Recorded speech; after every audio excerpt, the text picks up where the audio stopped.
Este trata do quarto módulo do curso de Fitoterapia Básica, onde falamos sobre a importância do uso seguro e racional das plantas medicinais, com o objetivo de sensibilizar, disponibilizar informações e atualizações sobre fitoterapia, cuidados, aplicações seguras e racionais das plantas medicinais com validação científica. Então, a gente tem nesse curso 7 módulos, e nós estamos no módulo quarto, que é sobre cultivo, colheita e beneficiamento das plantas medicinais. Então, aguardando os alunos entrarem.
Deu certo?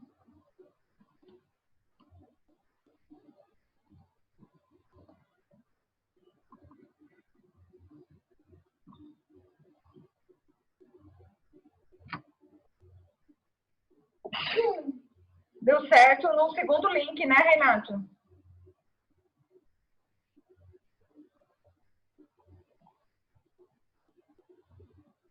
Bom, então nós vamos falar hoje dentre os 6 módulos do curso de Fitoterapia Básica, nós temos hoje o 4º módulo de cultivo, colheita e beneficiamento de plantas medicinais.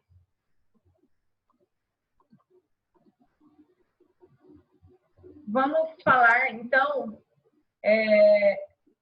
sobre o uso, qual a importância do cultivo das plantas medicinais. Por que é importante o cultivo dentro das boas práticas? É importante porque se eu vou fazer o uso da planta, nós precisamos ter o cultivo próprio. E por isso eu incentivo a implantação do seu jardim medicinal. O uso da planta não deve ser repetido continuamente por mais de 30 dias. Também é importante observar a identificação correta da espécie para que não haja erro. O uso de quantidade excessivas de determinadas plantas e o preparo adequado. Tudo isso é importante e o cultivo faz parte dessas etapas, porque o produto final, que é a planta para preparo do chá, do medicamento, ela segue todo um processo, que é o cultivo adequado, a coleta bem feita, o armazenamento, o preparo, a quantidade e o tempo que vai ser utilizada a planta. Aqui eu coloco algumas orientações básicas sobre o cultivo, algumas ferramentas importantes para que a gente possa estar fazendo o cultivo no nosso jardim. Então, aqui a gente tem um carrinho onde é cultivado algumas plantas. Aqui são plantas ornamentais, mas a planta medicinal também, ela fica muito bonita no carrinho. Então, aqui são algumas ideias que eu vou passar para vocês do cultivo em jardim. A gente tem várias formas de cultivar. O melhor é implantar o seu próprio jardim, cultivando a planta, as plantas básicas de usos mais comuns, seguindo as orientações adequadas. Quais são essas orientações? Selecionar o local onde você vai plantar e fazer a seleção de espécies. Quais espécies que você vai colocar no seu jardim? Como saber qual a espécie que você vai cultivar? Primeiro, você precisa conhecer as plantas já adaptadas na sua região. É muito importante, porque se você vai colocar uma planta que não é adaptada no seu ambiente, ela não vai ter o princípio ativo adequado. Então, após a seleção das espécies, o local definido, você vai precisar de estar também preparando o solo para que ele possa ter nutrientes adequados, ricos, para que a planta tenha um bom desenvolvimento. Alguns aspectos importantes para o cultivo das plantas são as exigências climáticas e adáficas das plantas medicinais. O que são isso?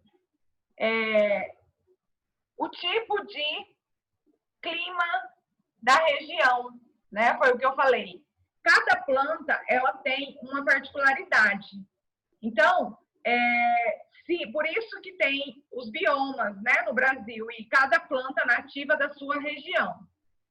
Existem algumas plantas que são endêmicas de apenas uma região, mas a maioria delas, elas podem estar sendo cultivadas no Cerrado, na Mata Atlântica, na floresta, né?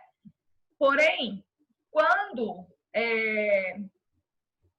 você vai cultivar uma planta, é muito importante você pegar a muda da região, adaptada já no viveiro, né?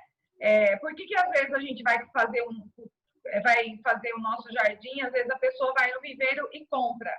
Essas plantas que estão no viveiro, elas vêm de fora, vêm de São Paulo. Ela tem um tempo de vida. Aí você compra ela e leva para sua casa e coloca no seu jardim. Ela vai morrer, né? Então, o ideal é que, às vezes até não, mas a maioria sim.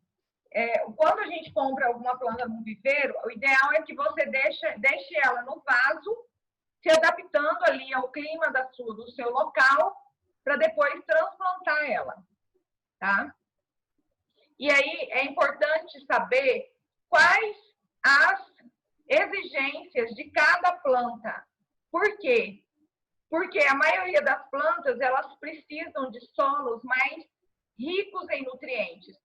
Algumas plantas não, elas gostam só de água, areia, né? Ou às vezes um solo argiloso, com bastante argila, mas a maioria delas gostam de solos bem nutridos, com bastante esterco, né?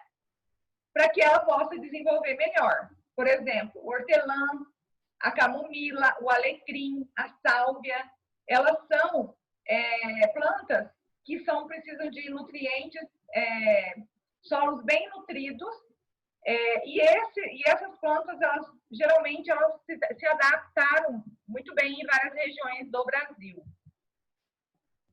O clima.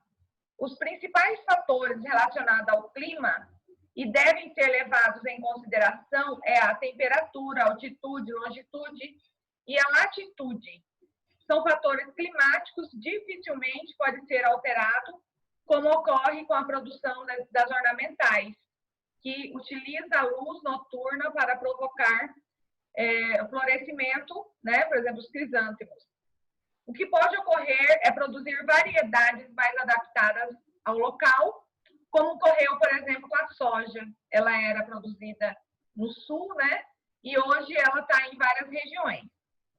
No caso das plantas medicinais, são poucos os pesquisadores envolvidos no melhoramento das plantas, portanto, não é previsto a curto prazo um número significante de variedades adaptadas às nossas condições.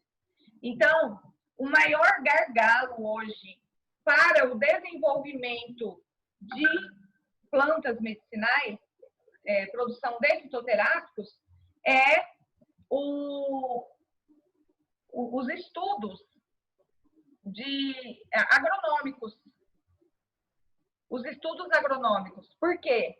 Porque quase não tem pesquisas das plantas, né? E aí, o que acontece? Quando você vai desenvolver um medicamento, você precisa garantir a continuidade da matéria-prima. Você vai lançar um medicamento e ele precisa estar na prateleira da farmácia para poder as pessoas comprarem, né? Outro fator muito importante para o desenvolvimento da planta é a temperatura. Por quê? Porque a temperatura irá afetar principalmente na produção do volume, da quantidade de produção, biomassa da planta. Principalmente se for regiões frias. Então, com relação ao clima, podemos citar algumas dicas para auxiliar a escolha das espécies. Quase que a maioria das plantas que produzem frutos suculentos são adaptadas a climas mais quentes, como, por exemplo, jurubeba, joás, pimentas, né? Elas estão presentes, né? São plantas que gostam de climas mais quentes, né? A maioria das plantas que recebem nomes indígenas são de climas mais quentes. Por exemplo, pariparoba, catuaba, ipecacuanha, jaborandi, geralmente de áreas de florestas tropicais, regiões tropicais ou subtropicais.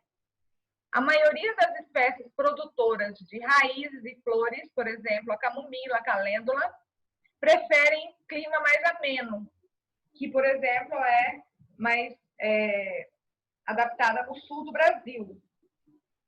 Eu fiz um experimento do cultivo da camomila.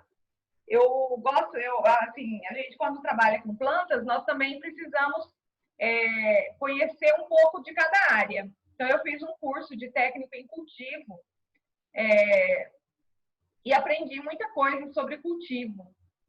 A gente fica também muito curioso, né? Curiosa. Então, é muito importante a gente conhecer para que a gente possa ter uma planta de qualidade. Então, nós fizemos um experimento de plantio da camomila e da equinácea e a alcachofra no clima em Chapada dos Guimarães. A gente tem a cidade Chapada dos Guimarães aqui no estado de Mato Grosso, que é a cidade mais fria do estado. E em locais de climas mais amenos, plante espécies exigentes de climas mais quentes apenas nos meses de setembro ou outubro. Por exemplo, uma planta como a camomila. Eu quero plantar ela aqui em Juína. Então, eu preciso plantar ela num período do ano que vai ser mais frio, mais fresco, para que ela possa se desenvolver. E também é importante ver, né, as propriedades da fase sul, né, para poder estar tá plantando no local mais na região sul do local, para que a planta se adapte ao frio, tá? Então, a camomila, a marcelinha, a calêndula, o guaco, a bardana, a capuchinha, espinheira santa, estévia, dedaleira, elas são plantas de clima mais ameno. Por exemplo, eu já tenho aqui na minha casa, no meu jardim, a estévia, eu tenho a espinheira santa e eu já tive a macelinha, mas a macelinha, ela não, ela é uma planta de clima, de ciclos curtos e eu não transplantei ela e eu perdi a muda dela. De climas quentes, erva baleeira, açafrão, capim-limão, boldo da terra, que é o boldo brasileiro, né, o Pectranthus barbatus, boldo baiano, que é a lumã, né, arruda, babosa, guaraná, jaborandi. Eu tenho aqui no meu jardim a erva baleeira, o açafrão, o capim-limão, o boldo, a arruda, a babosa e aqui na minha cidade tem o guaraná e também tem o jaborandi. Outro fator importante é a altitude. Por quê? Porque a altitude refletirá diretamente na temperatura do local e pois os locais de altitudes menores são mais quentes do que os locais mais altos. Para um produtor que possui propriedades em locais mais altos ou com a face do terreno voltado para o sul, a escolha deverá ser bem criteriosa devido à menor temperatura, menos incidência dos raios solares e mais umidade. A sua opção será reduzida para aquelas que preferem climas mais amenos e resistem a geadas e ventos frios. Com alguns estudos concluídos, pode-se afirmar que as plantas produtoras de alcaloides obtêm menor teor dessas substâncias em baixas altitudes. Então, olha para vocês verem, são fatores assim que a gente quase não leva em consideração, porém, esses fatores climáticos relacionados ao ambiente, né, do cultivo, eles estão diretamente ligados à produção do princípio ativo na planta, entendeu?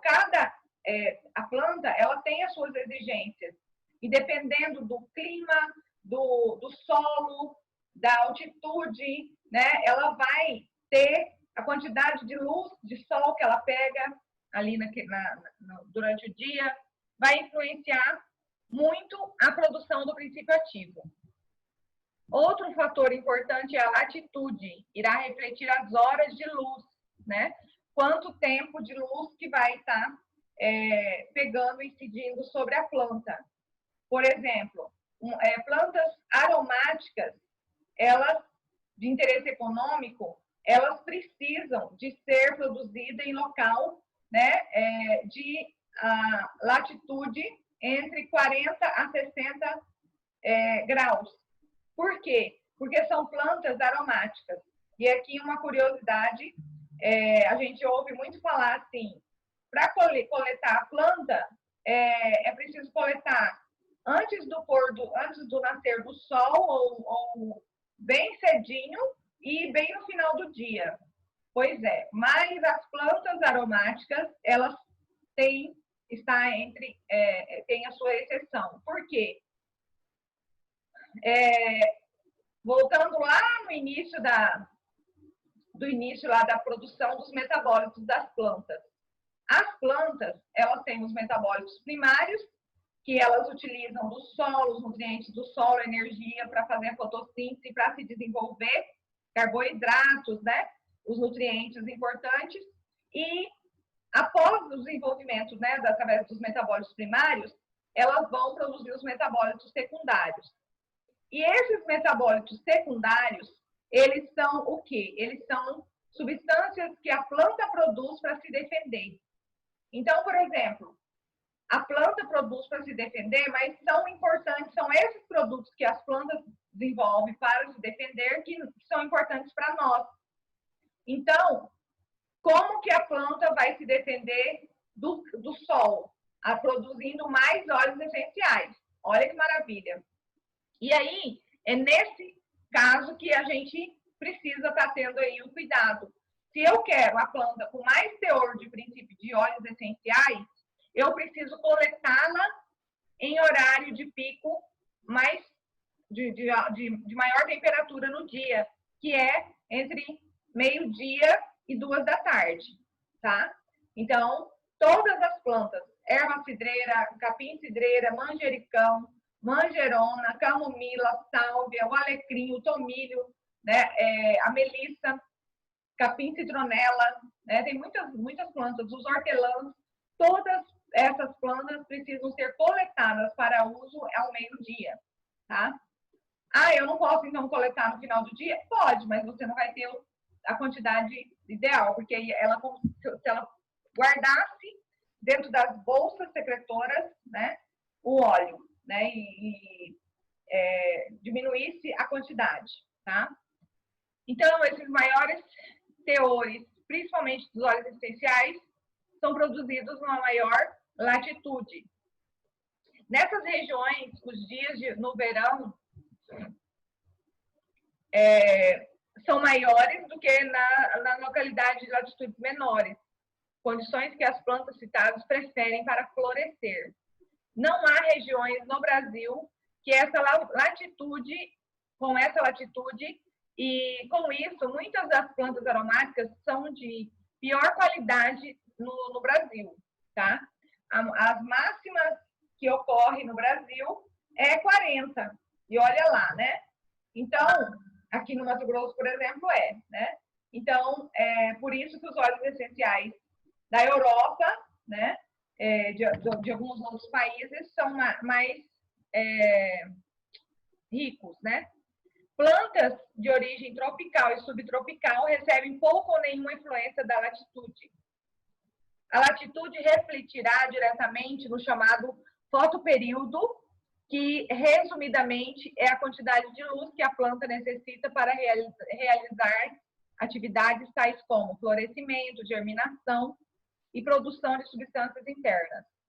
As aromáticas originadas da latitude entre 40 e 60 graus são, na maioria, classificadas como fotoperíodos, como plantas de dias longos, isto é, necessitam de dias mais longos no verão para florescerem normalmente.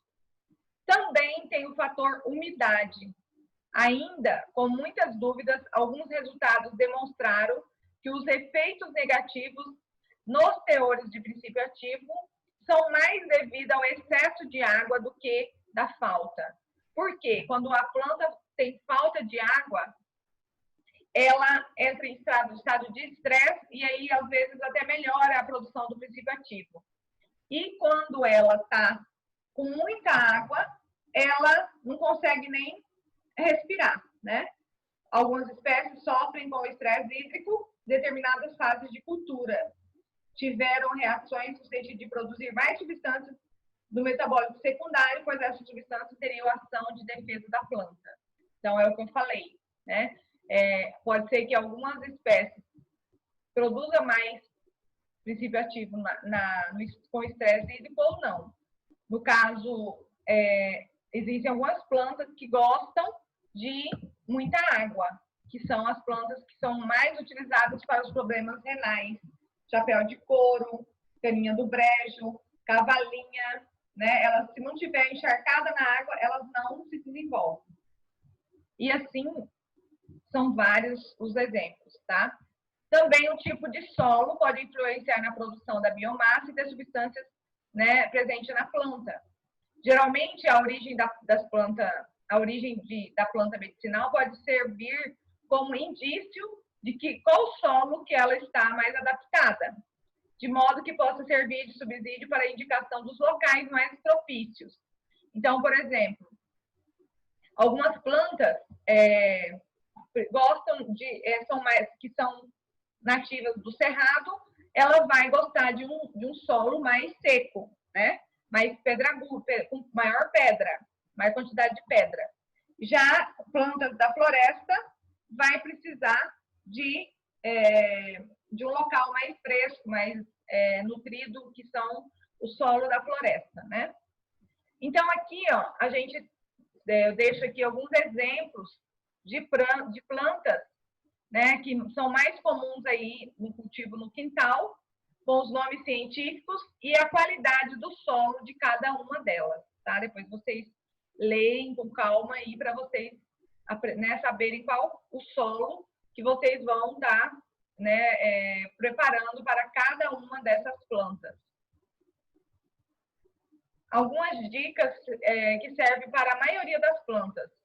Então, as espécies que têm como objetivo a extração das raízes devem ser plantadas em solos mais soltos, né, mais arenoso, com menos argila. As espécies que produzem mais massa foliar, né, é preciso de o solo mais rico em matéria orgânica, com bastante esterco, né?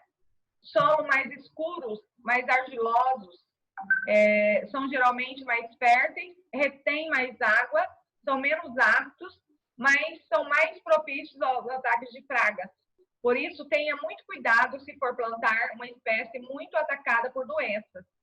Por exemplo, a melissa, mil em folha, mil em ramas, né? Tomilho, nesse tipo de solo, eles desenvolvem bastante pragas. Aí é importante utilizar, né, as receitas de alguns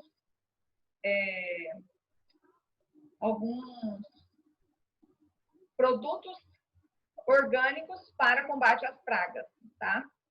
Apenas umas poucas espécies de chapéu de couro preferem solos encharcados, o chapéu de couro e a cavalinha. E como fazer a coleta, né? É importante fazer a coleta adequada, né? Não coletar a planta em beiras de rios, córregos poluídos e nem às margens da estrada, porque vai estar contaminada. Quando coletar folhas, não arrancar todas de um galho, apenas desprezando folhas furadas e mofadas, né? As cascas devem ser retiradas apenas de um lado da planta, porque se eu tirar em volta da planta, eu vou matar a árvore. Coletar nas melhores horas do dia, né? Dependendo de qual princípio ativo que se busca. E pesquisar a estação propícia para a coleta de cada espécie. Após, então, a coleta, vem o processo de secagem e armazenamento, tá? Flores e folhas devem ser coletadas à sombra, colocadas à sombra para secar em local ventilado, limpo e em camadas finas, nada de amontoar aquele monte de folha, né? 3 a 5 dias são suficientes, se ele for bem arejado e bem fechado, né? Outro método é pendurar os galhos das flores em varal, tá? Ou também a estufa elétrica ou estufas artesanais, que são aquecidas com lâmpadas. As cascas devem ser lavadas com água corrente, ligeiramente raspadas, para retirar a superfície impregnada de poeira, lodo ou insetos, e depois devem ser colocadas ao sol para secar. Raízes devem ser lavadas e colocadas para secar, e sementes devem ser colhidas com frutos maduros e sadios, limpo por peneiração ou lavagem e secado ao sol. São as partes dos vegetais que mais apresentam durabilidade. Então, a gente precisa ter todo cuidado, por quê? Porque isso tudo vai influenciar no meu produto final, tá? Então, aqui nós temos a demonstração de algumas colheitas, né, que foi o beneficiamento de algumas plantas. Então, as etapas aí que eu falei. Tipos de secagem. Nós temos vários tipos de exposição ao ar livre, secagem ao ar quente, secagem com radiação infravermelha, isso aqui no caso de um local maior, né, volume de produção, e também em micro-ondas. Aqui alguns exemplos de estufas. Nós temos a estufa portátil, que pode ser adquirida aí para coleta e secagem de plantas em agricultura familiar, né, em arranjo produtivo local. Alguns secadores solares, utilizando a própria energia do sol. E a embalagem, ela precisa ser de papel, tá? Por quê? Para que eu possa conservar os princípios ativos ao abrigo da luz, a embalagem escura. Quando a gente faz o cultivo comercial ou para a produção na farmácia Viva, a gente precisa seguir alguns protocolos, fazendo a ficha da informação agronômica, né, primeiro faz a análise do solo, e aí para saber quais os nutrientes que não tem no solo para eu acrescentar, a ficha para a área de cultivo, colocando todos os detalhes, né, ficha da unidade, preparação do recebimento da planta, o relatório de secagem, a ficha de umidade e armazenamento. Então, a gente tem a planta ela possui uma grande quantidade de água quando ela está fresca, né? Então, é muito importante a gente saber a finalidade, a função e qual a parte da planta para que a gente possa estar fazendo a secagem adequada, tá? E aí garantir uma melhor conservação da planta. Fatores que influenciam na secagem: temperatura do ar, é importante ver, né, a temperatura, velocidade do ar, tamanho do produto, altura da camada de produto, porque se você tiver tiver uma camada muito alta, vai estar segurando ali muita umidade e aí vai ocorrer uma quantidade a produção de fungos, né? Algumas plantas, elas precisam ser moídas. Por quê? Quanto menor a quantidade de partículas, melhor a extração do princípio ativo, tá? Então, algumas plantas, elas precisam ser moídas e, se for preparada o fitoterápico em cápsula, precisa obrigatoriamente utilizar. Se for só preparar o chá, as plantas, as folhas secas, cortadas em pequenas partes para o armazenamento. Aqui alguns equipamentos de separação, para separar as partes de talos, que às vezes fica, né? E o armazenamento, que precisa ser, né, seguido aí também alguns protocolos para garantir a qualidade final, certo? É isso. Alguma pergunta?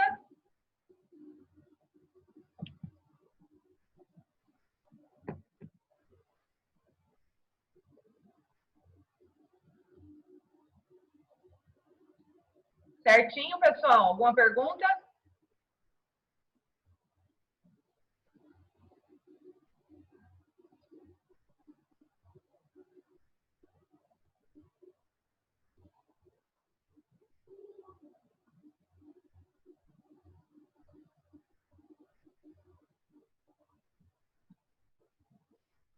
Não? Ninguém tem pergunta? Daisy? Tudo bom, Daisy? Posso encerrar a aula? Que eu vou me preparar agora para a próxima da live.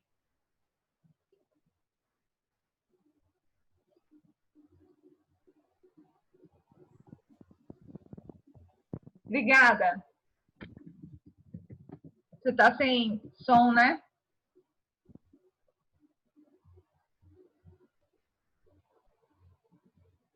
Tchau, Renato.